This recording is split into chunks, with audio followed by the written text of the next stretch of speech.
Now, congressional leaders have, as we said, reached a debt deal. But is it a victory for either party? We're joined on Capitol Hill by Congressman Scott Rigell of Virginia, a Republican. Scott, thanks for joining us. Sorry, Congressman, thanks for joining us. Let me start by asking you about these cuts. I mean, $917 billion over 10 years, and that's only cuts to projected increases in spending. Is it enough? Well, it's not enough to arrest the trajectory that we're on.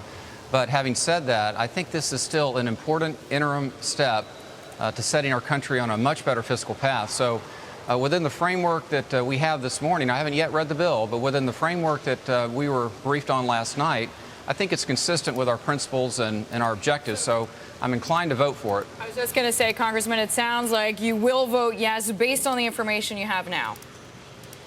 Well, I need to work through the bill. I've made that commitment to the folks in the district. I'm deeply concerned about the prospect of defense cuts. I need to make sure that that's not going to hurt our ability to defend the American people.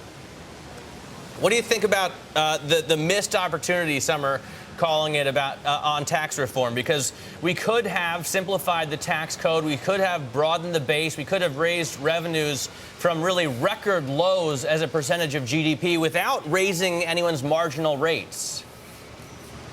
Well, I don't disagree with those who say that taking in tax revenues that are around 15% of our gross domestic product is a problem. I accept that. I'm a businessman. I'm a job creator, first-time elected official. Still own a medium-sized business in our district.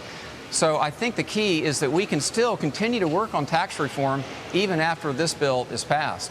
Although a lot of people are distrustful, a lot of people aren't as optimistic that tax reform ever will happen in Washington. I mean, it's been, what, 20, 30 years since we had real tax reform. So what would make you optimistic that it comes? We can get this done. We're the American people. We've got to believe that we can get this done. I mean, this was a tough slugfest. But, you know, when you take people off a spending binge, like our class has done, and this is, I think, an important, again, interim step, it's difficult work. So it wasn't too surprising to me that it was so difficult for the two parties to come together. But the future is ahead of us. I'm resolved, and my colleagues are, particularly, I think, the freshmen, to make sure that we arrest federal spending and roll back some of these things in the EPA, the Dodd-Frank bill that are really choking out the life of the entrepreneur. If you could arrest federal spending at $14.3 trillion in debt, or even given this $2.4 trillion, say call it 20, I'm sure you'd be happy. But when you look forward 10 years, do you really see us at that level, or is it more realistically closer to 30? The only way that we're going to arrest this trajectory that we're on, that really I think is threatening the very foundation of our society and our country, is that if we elect the right people in the Senate and also in the presidency who are truly committed to doing what's right and not worried about the next election.